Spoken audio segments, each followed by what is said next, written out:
I don't care how beautiful you thought it was. That plantation burning down, that was justice. That was release. That was over a century of pain exhaling. And if you're more upset about the building than the bodies that built it, you were never on the right side of history to begin with. So let's talk about it. Nottoway Plantation, the biggest plantation house that was still standing in the South. 53,000 square feet of sugar-coated horror. Enslaved people were forced to build it in 1859 by John Hampton Randolph, a man who got rich off of enslaving over 150 black people. I'm not talking they worked for him.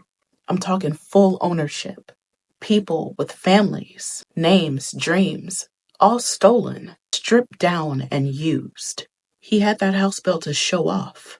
It had gas lighting, hot and cold water, and imported marble in 1859.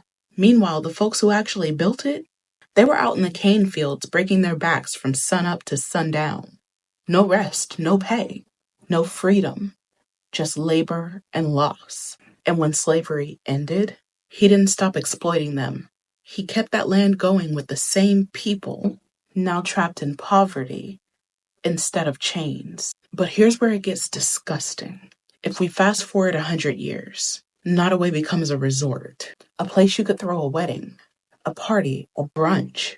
People literally clink champagne glasses on the same grounds where babies were ripped from their mothers. They turned that plantation into a tourist attraction and never once centered the people who were forced to build it.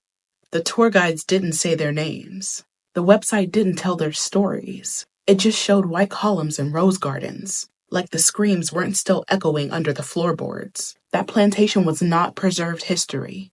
It was a lie dressed up in chandeliers and white linens, a lie that let people pretend that slavery was just a dark chapter instead of the foundation. When I saw it burning, that wasn't a tragedy. That was a reckoning. That was the land finally saying enough. And that was the ancestors saying, we're finally done being trapped here. You want to talk about sacred ground? Let the fire be the memorial. Because honestly, that place shouldn't have been standing in 2025. That was a living insult.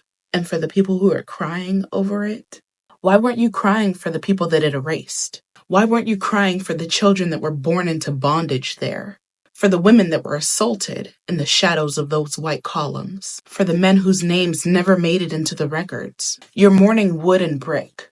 I'm mourning generation. I hope the fire cracked that sky wide open. I hope the ancestors saw it from wherever they are and said, we can go now. I hope their spirits aren't bound to that place anymore, that they finally return to the land that they were stolen from, whole, restored, free. Let Nottoway stay gone. Let it rot. Let it return to the dirt. Because if a place was built on blood and built to erase the people who spilled it, it never deserved to survive.